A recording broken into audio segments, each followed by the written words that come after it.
Good morning students. आज का हमारा टॉपिक है biological functions of nucleic acid. Nucleic acid के जो इम्पोर्टेंट फंक्शन हैं वो 3 हैं। सबसे फर्स्ट है सेल्फ रेप्लिकेशन, स्वप्रतिकरण। नेक्स्ट है प्रोटीन सिंथेसिस और जो थर्ड है वो है म्यूटेशन। सेल्फ रेप्लिकेशन क्या होता है, सबसे पहले हम इसकी बात करते हैं। न्यूक्लिक एसिड की एक मेन कैरेक्टरिस्टिक फीचर है वो है सेल्फ रेप्लिकेशन, स्वप्रतिकरण, मतलब खुद की ही प्रतिलिपि का निर्माण, जो कि एक रिप्रोडक्टिव फंक्शन है। ये डीएनए मॉलिक्यूल एक रिप्रोडक्शन की मेन बेस है।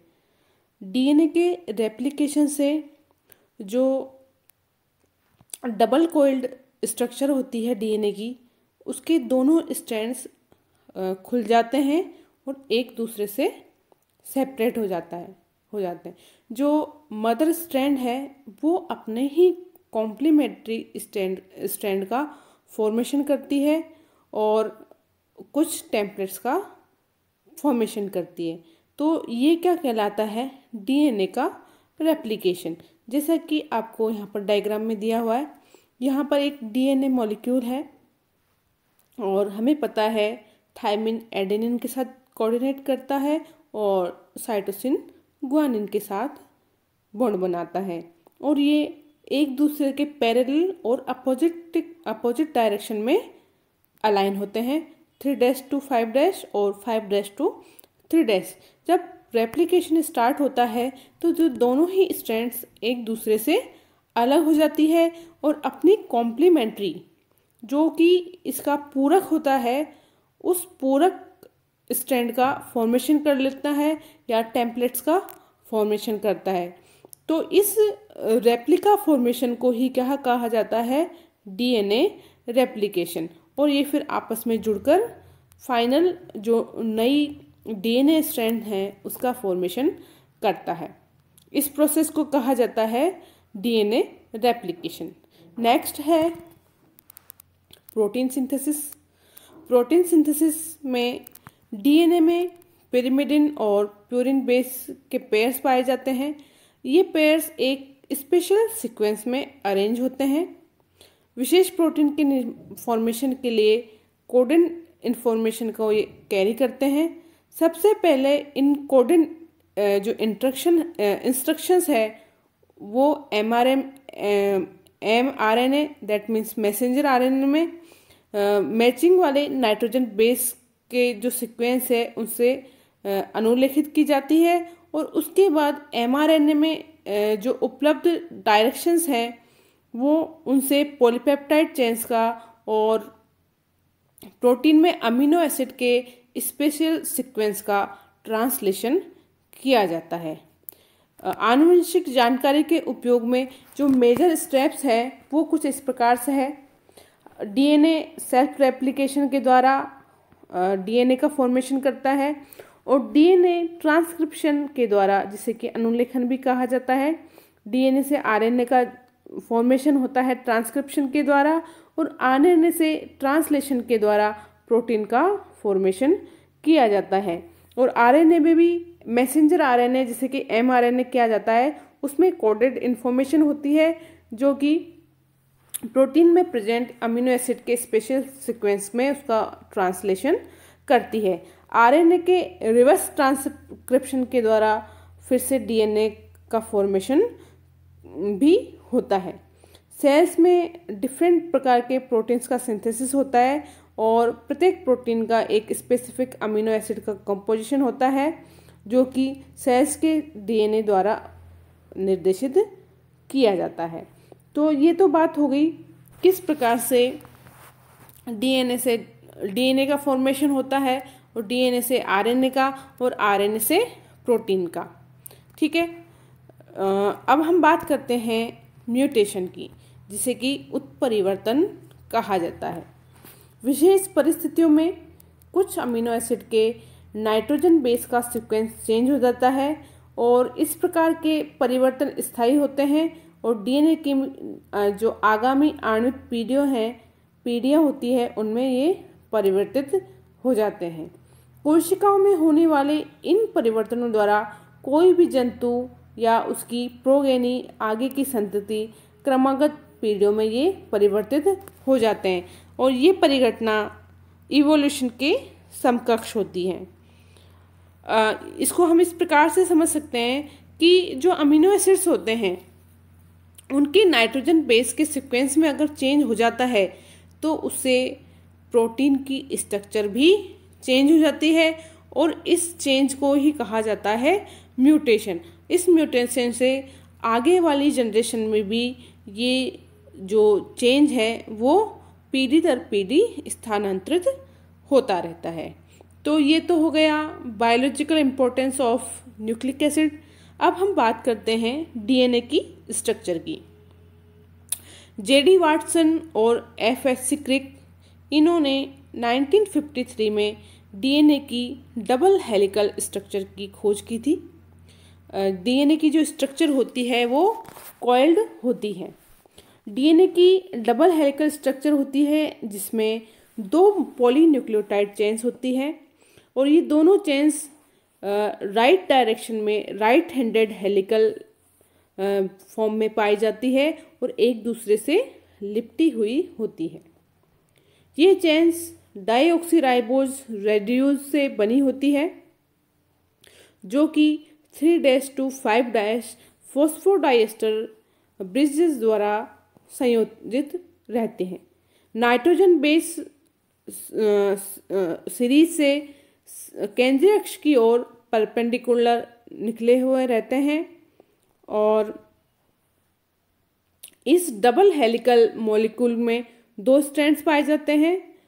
प्यूरिन और पिरिमिडिन बेस के मध्य हाइड्रोजन बंध के द्वारा ये आपस में जुड़े हुए होते हैं।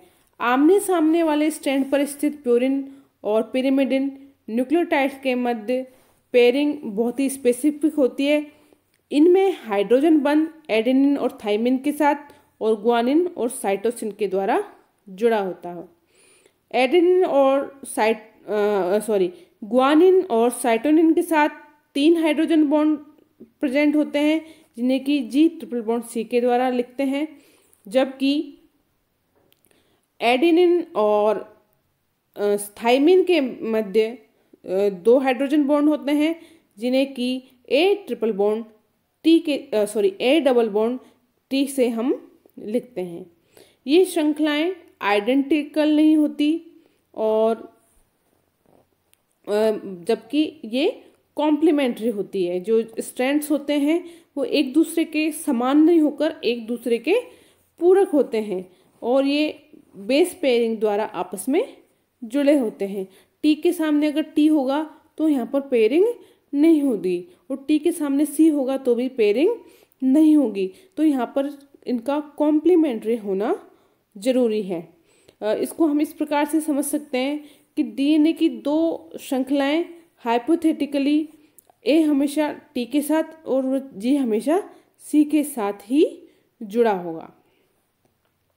इंटर न्यूक्लियोटाइड लिंकेज की दृष्टि से ये श्रृंखलाएं एक ही दिशा में नहीं दौड़ती बल्कि क्या होती है, एंटी पैरेलल होती है।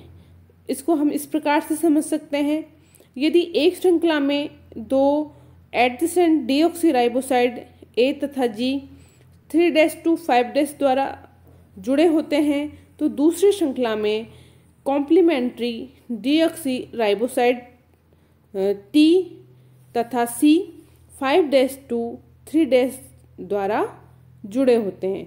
ये स्थिति 2 समानांतर सड़कों के समान होती है, दैट मीन्स पैरेलल रोड्स की जैसी होती है, जिसमें प्रत्येक में ट्रैफिक केवल एक ही लेकिन एक दूसरे की अपोजिट डायरेक्शन में चलता है।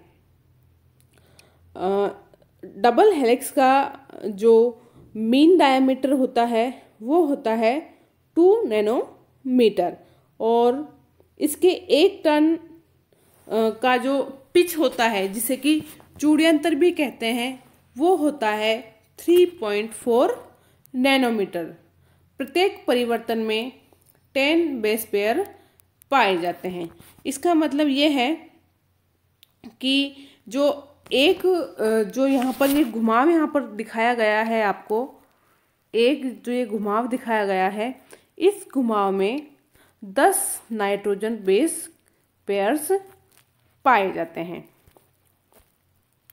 तो यहाँ पर देखो, अगर एक जो न्यूक्लियोटाइड स्ट्रैंड है वो 5' to 3' डायरेक्शन में है, तो दूसरा वाला क्या होगा, वो होगा 3' to 5' डायरेक्शन में। और यहाँ पर हमेशा कॉम्प्लीमेंट्री पेयर्स एक दूसरे के सामने होंगे। जैसे जी के सामने हमेशा सी होगा, तो सी के सामने हमेशा जी ही होगा। और ये आपस में किससे जुड़े होते हैं, ट्रिपल बॉन्ड से, जी ट्रिपल बॉन्ड सी। उसी प्रकार से टी और ए एक दूसरे के सामने होंगे, तो टी और डबल बॉन्ड सी। और यहाँ पर आपको बताया हुआ है कि जो इनका डायामीटर होता है, दो हेलिक्स के बीच में जो ये डायामीटर है वो होता है 2 नैनोमीटर, और इनका जो टर्न है वो टर्न होता है 3.4 नैनोमीटर के इक्वल।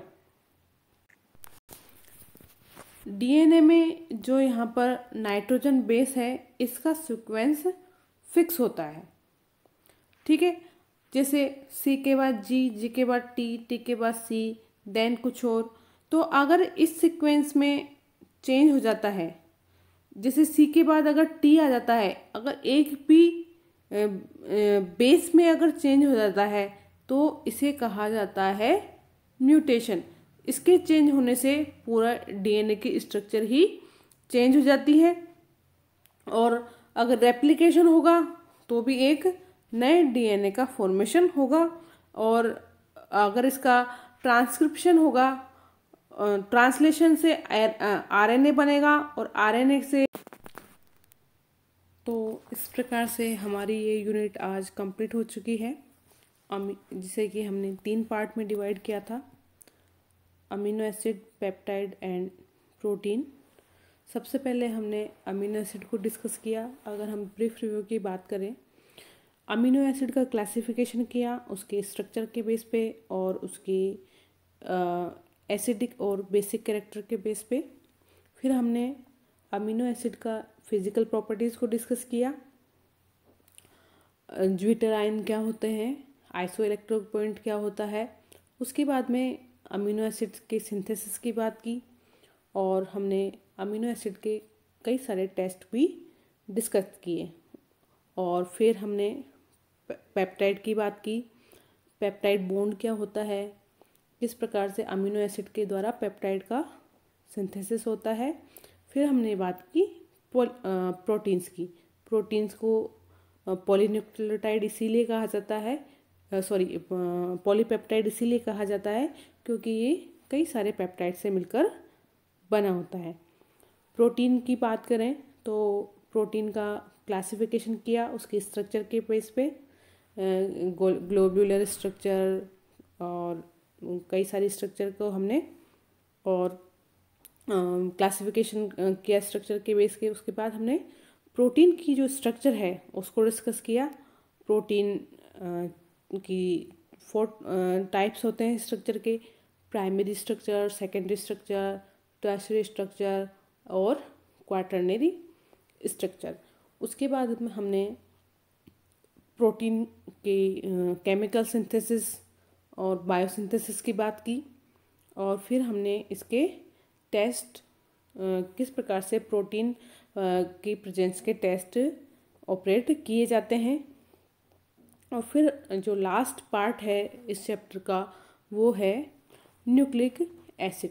तो न्यूक्लिक एसिड 2 टाइप्स के होते हैं, डीएनए और आरएनए। डीएनए और आरएनए में जो अगर मेन डिफरेंस की बात करें तो एक तो शुगर में डिफरेंस होता है, एक होता है बेस में। डीऑक्सी राइबोज शुगर पाई जाती है डीएनए में, जबकि आरएनए में राइबोज शुगर पाई जाती है। और थाइमिन की जगह यूरेसिल बेस पाया जाता है उसमें आरएनए में। तो ये जो मेन डिफरेंस है वो यही है। और हमें पता है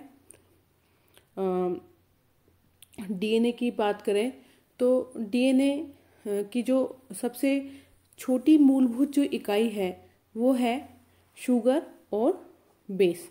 तो शुगर और बेस से मिलकर बनते हैं न्यूक्लियोसाइड, और न्यूक्लियोसाइड जब फॉस्फेट से जुड़ जाते हैं तो उन्हें हम कहते हैं न्यूक्लियोटाइड। और कई सारे न्यूक्लियोटाइड आपस में जुड़कर न्यूक्लियोटाइड्स बनाते हैं, और पॉलीन्यूक्लियोटाइड्स को ही हम क्या कहते हैं, न्यूक्लिक एसिड। तो ये तो बात हुई न्यूक्लिक एसिड की।